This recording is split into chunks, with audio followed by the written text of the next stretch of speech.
Alléluia, gloire soit rendue à l'Éternel des armées, que Dieu vous bénisse. Bienvenue à l'école prophétique Les Aigles en action. Amen. Alors, 6 signes qui montrent que vous êtes un prophète. Nous allons voir aujourd'hui 6 signes qui montrent que vous êtes un prophète.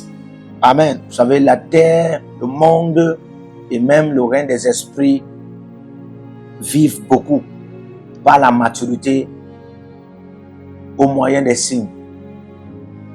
Les signes sont encore appelés les présages. Amen. Les signes sont encore appelés les présages, les signes. Les signes sont comme des signatures. Des signatures, des marques qui indiquent. Alléluia. Et vous en aurez ça aujourd'hui au nom de Jésus-Christ. Et vous connaîtrez, vous serez indiqué. Vous serez indiqué si vous êtes prophète au nom de Jésus-Christ. Amen. Alors, premier signe, une sensibilité spirituelle profondément aiguisée. Une sensibilité spirituelle profondément aiguisée. Profondément aiguisée. Une sensibilité.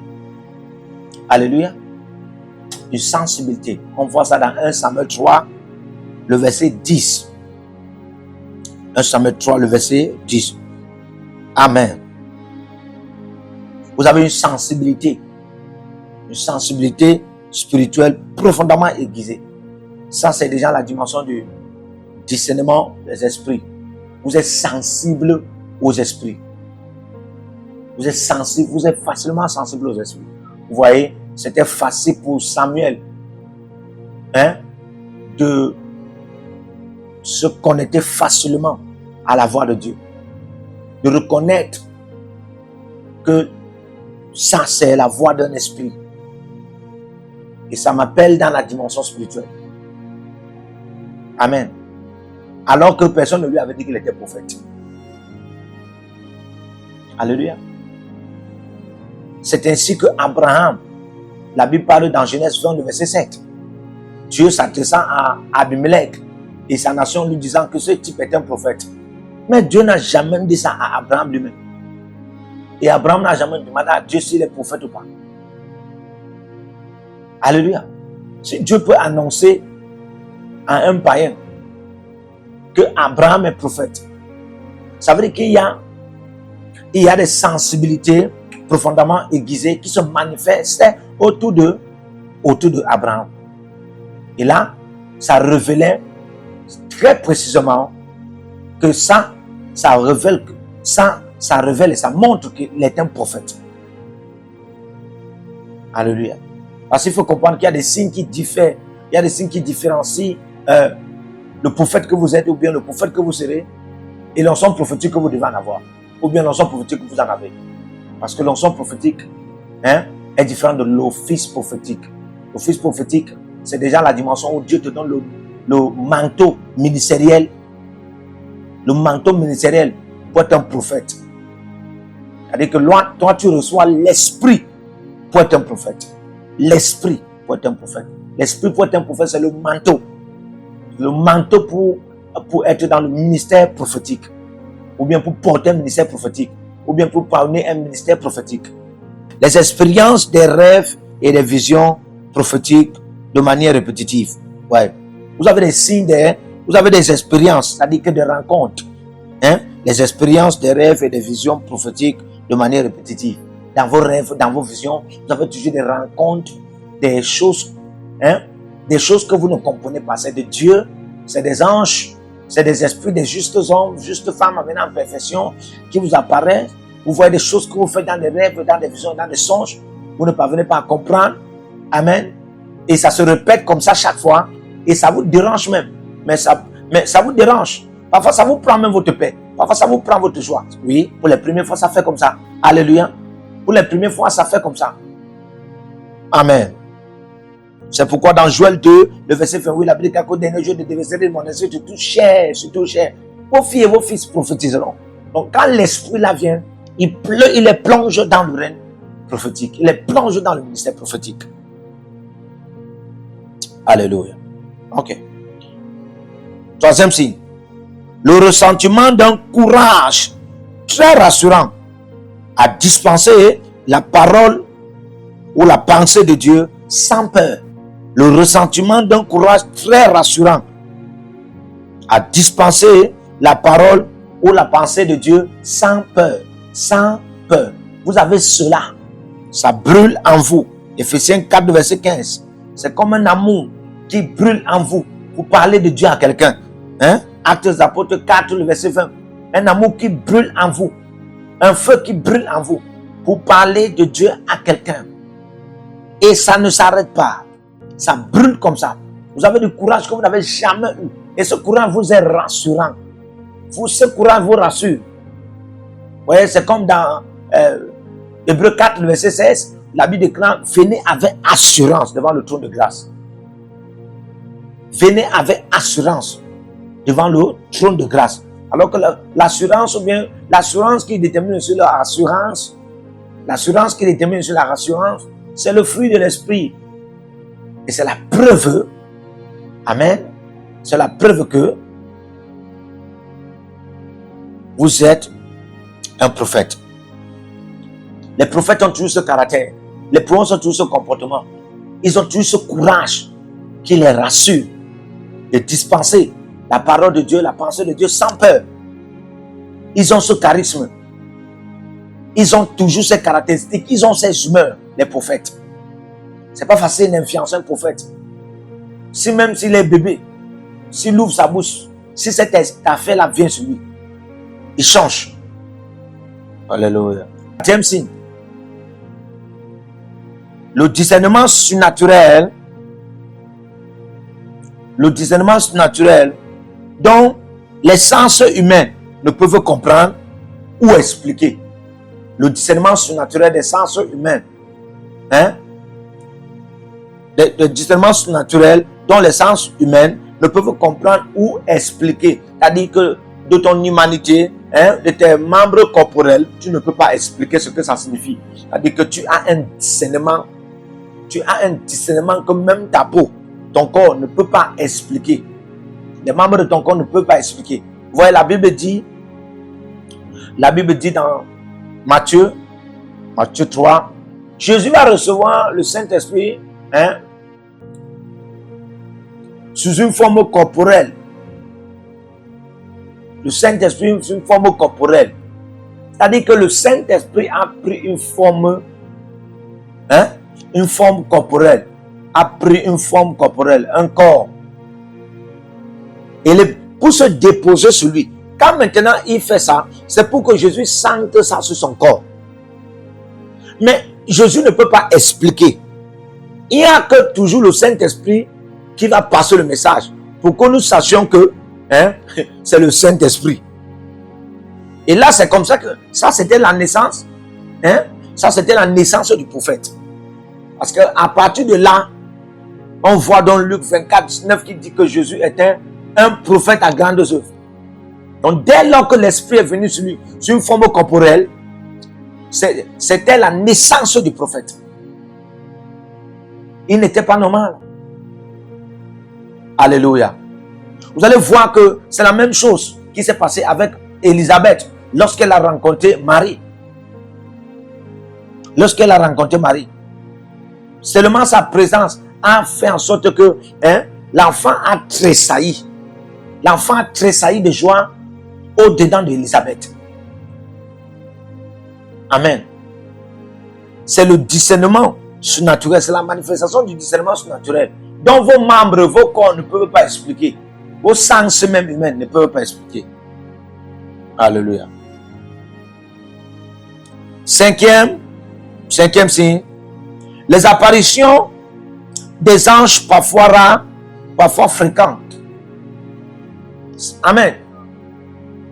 Les apparitions des anges parfois rares, parfois fréquentes. Notez bien, dans la Bible c'est clair.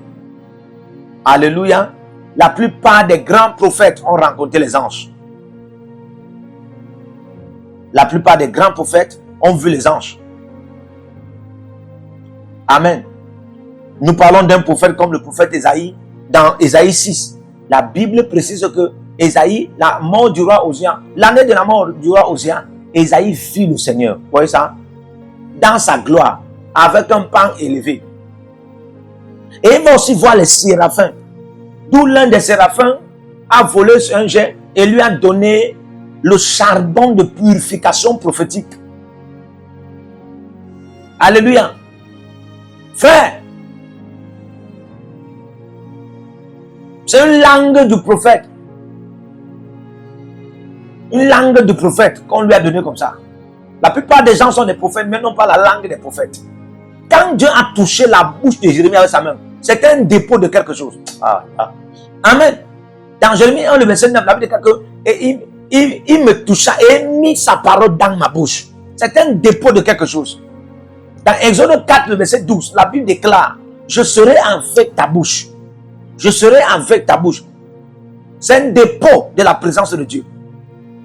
Il y a beaucoup de prophètes, il y a beaucoup d'hommes de Dieu qui n'ont pas encore le dépôt de la présence de Dieu dans leur bouche, le dépôt de la langue de Dieu dans leur bouche.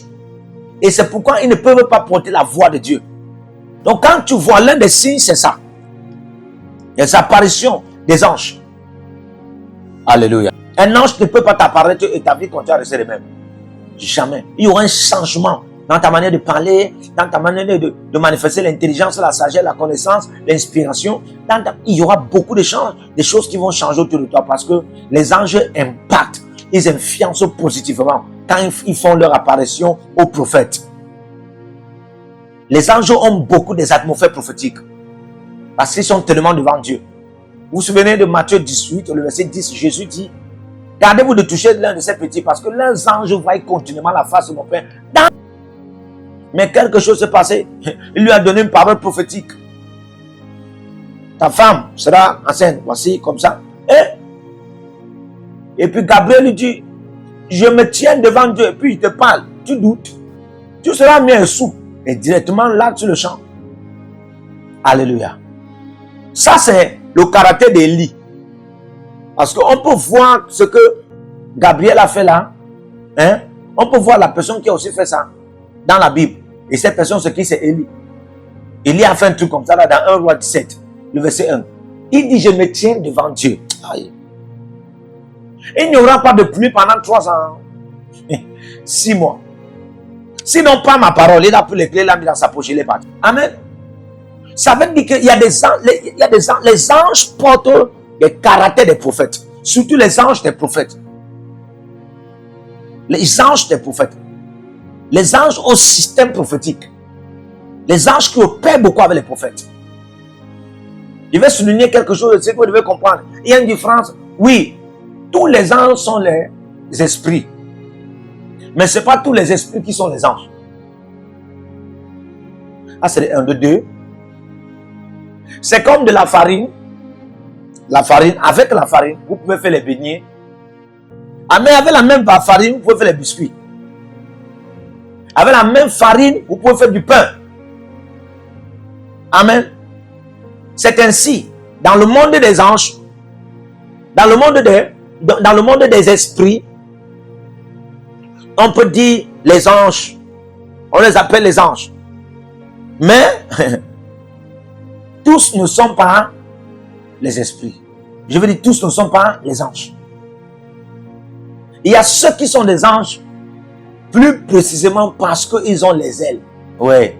Les anges, en réalité, c'est un nom, ou bien une identité de décoration d'esprit. Ils ont reçu cette appellation, cette prononciation, angelos, en grec, des messagers décorés, les messagers décorés, ou encore des esprits décorés. C'est pourquoi on les appelle les anges. Mais dans le monde là, il y a des esprits. Maintenant, vous devez comprendre que il y a des esprits qui ne sont pas des anges qui opèrent avec les prophètes. Et ces esprits sont comme ce sont des esprits dont Dieu parle. Il fait de ces anges les vents. C'est pas tous les anges que Dieu fait les vents. Non, tous les anges de Dieu ne sont pas les vents. Aïe, aïe, aïe, aïe. Quand vous entendez, il fait de ces anges les vents. Il parle ici de la dimension des esprits. Tous les anges de Dieu peuvent opérer comme des vents. Mais tous les anges de Dieu ne sont pas des vents. Ceux qui sont typiquement dans la dimension esprit, Ce sont eux qui sont comme des vents. Mais il y a ceux qui sont même comme des êtres humains. Alléluia. Et cela opère beaucoup avec les prophètes. Donc l'apparition des anges. L'apparition des anges peut commencer à se manifester dans vos vies. C'est un signe que vous êtes un prophète. Alléluia. Ne négligez pas ceci. Le 6e signe. Les apparitions des esprits mauvais. Entre parenthèses, des démons. Et une forte pression brûle en vous. De temps en temps de prier et de jeûner. Voilà. Écoutez-moi. Vous savez, on a toujours donné des révélations des gens. Pour être un prophète, c'est seulement les critères qui satisfait. Non. C'est seulement les critères qui correspondent aux bonnes visions qu'on a souvent. Non, frère. Le bonheur dans une vision ne veut pas toujours dire que c'est Dieu qui te parle. Les bonnes visions et les beaux rêves ne révèlent pas toujours que c'est Dieu. La Bible déclare que le diable se déguise à un ange de lumière. À un ange de lumière. Donc le diable jusqu'à aujourd'hui, souvenez-vous, peut en avoir toujours la capacité d'opérer en tant que Lucifer. Son caractère luciférique, c'est la dimension où il se déguise en ange de lumière. Parce qu'il a encore cette capacité-là de prendre des différentes images et d'opérer. Donc pour ce faire, il a impacté cette capacité comme caractère, comme nature dans tous ses esprits. C'est pourquoi la plupart des esprits qui viennent du diable peuvent donner des visions. Ils peuvent donner des songes. Vous devez comprendre qu'il y a une différence entre le règne des esprits et le règne de Dieu. Et même aussi le règne des anges. Alléluia. Maintenant, la plupart des fois dans le monde des esprits, Dieu voulant vous révéler que vous êtes prophète, même dans le monde des esprits, il y a des démons qui vont commencer à vous attaquer. Il y a des anges déchus qui vont vous apparaître. Ouais. Vous voyez des mauvaises visions. Vous voyez des mauvais rêves. La question que je vais vous poser, vous voyez les mauvais rêves et les mauvaises visions là avec quels yeux? C'est avec les yeux physiques? Ou bien c'est avec les yeux noirs? Est-ce que c'est avec les yeux du marabout? Est-ce que c'est avec les yeux du python? Non! Tous ces mauvais rêves que vous voyez, toutes ces mauvaises visions que vous voyez, toutes ces mauvaises choses que vous entendez, c'est une révélation que vous avez un mandat du message de Dieu en tant que prophète. Oui. Il y a même des choses qui vont commencer à vous arriver. Parfois, il y a des attaques comme des attaques de fornication, des attaques de masturbation. Ouais. Les attaques d'immoralité. La plupart des prophètes traversent cela. Les esprits de couches de nuit, les couches de nuit, les couches de jour. Beaucoup de prophètes traversent cela. Beaucoup même de prophétesses traversent cela. Alléluia. Il y aura des fortes manipulations. La sorcellerie. Je vais vous dire quelque chose. L'un des grands facteurs du diable qui attaque toujours ceux qui sont appelés les prophètes. Et qui parfois même les révèlent, s'ils sont sages, que non, ça c'est l'onction prophétique qui se manifeste. Parce que beaucoup de fois, les gens pensent que l'office prophétique ou bien l'onction prophétique doit seulement se manifester dans la dimension où tu vas voir les choses et puis tu prophétises dans la vie des gens. Non, même pas des attaques, l'onction prophétique se manifeste. L'onction prophétique, à cause de l'onction que tu portes, l'onction prophétique, ou bien le ministère prophétique, pour révéler que tu es appelé à être prophète. À cause de cela, il y a des attaques que ça provoque. C'est à cause de cela qu'il y a certaines attaques qui viennent. Il y a certaines batailles qui viennent. Quand votre destinée est christocentrée prophétique, dans la dimension d'être un prophète, attendez voir des batailles, attendez voir des guerres, et attendez-vous à des manipulations, attendez voir la sorcellerie, attendez-vous aux attaques des démons, attendez-vous aux attaques des esprits méchants, attendez-vous aux apparitions des choses bizarres dans vos rêves et dans vos visions. Ah oui. Parce que la vie d'un prophète, en réalité, ce n'est pas les belles chaussettes. La vie d'un prophète, c'est la vie de la bizarrerie mystérieuse. Maintenant, je prie au nom de Jésus, que toi qui es en train d'expérimenter toutes ces choses, et tu as déjà compris maintenant par cette explication, que tout ça te révèle que tu es un prophète, je déclare que ça s'arrête. Je déclare que ça s'arrête, puisque tu as déjà compris que ça s'arrête, et que d'autres signes se manifestant, pour te révéler que tu es prophète, t'amènent à une autre dimension. Et que le Saint-Esprit te saisisse au nom de Jésus-Christ. Amen. Que le Seigneur vous bénisse. Partout où vous êtes connectés au prophète Jérémie Naou, à la source de feu de Jéhovah Tabira. Donc si vous vous connectez par vos semences, vous allez puiser du feu, le feu dévorant. Donc connectez-vous maintenant partout où vous êtes. Au Togo, voici, nous avons le flux de Togo. Connectez-vous maintenant. Du Togo, connectez-vous et puisez le feu dans vos batailles. Vous êtes en Côte d'Ivoire, connectez-vous maintenant par MTN et libérez votre semence par Wave sur Flows ou comme sur MTN et puisez le feu dévorant du Saint-Esprit dans vos batailles. Au Gabon, maintenant prenez les contacts et libérez votre semence. Libérez votre semence maintenant. Connectez-vous et que toutes ces prières, toutes ces déclarations, tous ces enseignements deviennent maintenant votre héritage et siègent dans votre sang. Siègent dans votre sang et deviennent l'héritage de vos enfants. Partout où vous êtes. Vous pouvez aussi libérer votre semence par Réa ou par MoneyGram. Et vous mettez le nom du prophète Jérémie Naoum qui est là, sur la fiche, et vous mettez le pays, le Togo, et vous mettez mon contact, et vous verrez la gloire de Dieu. Et le Seigneur ne manquera pas de vous bénir. Et vous pouvez aussi vous inscrire à l'école prophétique Les Aigles en Action, à l'Institut biblique L'Aigle de la Révélation. Vous êtes un jeune pasteur, inscrivez-vous maintenant. Et vous voulez une section de délivrance personnelle, inscrivez-vous maintenant. Vous voulez une consultation prophétique personnelle ou VIP, inscrivez-vous maintenant.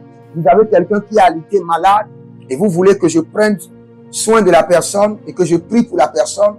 Vous avez quelqu'un qui a une maladie qu'on ne comprend pas, inscrivez-vous maintenant et vous verrez la gloire de Dieu. Tous ces enseignements, ces prières sont à vous, c'est votre héritage. Utilisez-les, priez avec, partagez et vous verrez la gloire de notre Seigneur Jésus-Christ de Nazareth. Et n'oubliez jamais, avant de partir, libérez vos semences et écrivez, l'Éternel a parlé, l'Éternel a agi. Shalom.